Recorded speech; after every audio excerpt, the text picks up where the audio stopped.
So, as far as I understand, there are two main parts in this project. The first one being trying to find the optimal control for a problem, that is agents navigating a 2D space. And we will do this by using the cross-entropy method as proposed in action selection in growing state spaces. And instead of dealing with the whole state space, we intend to reduce the dimensionality by using a few radial basis functions and use them to learn the weights.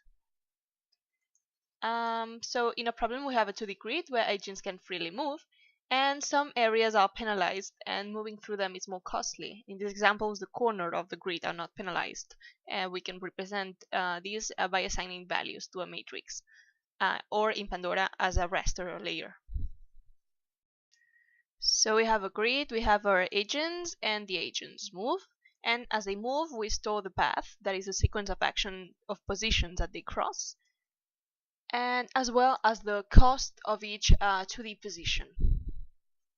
The idea is to repeat this multiple times, and at each run of the simulation sampling the paths, weighting them using their cost, and iteratively updating the parameters using the gradient descent of the distribution until convergence.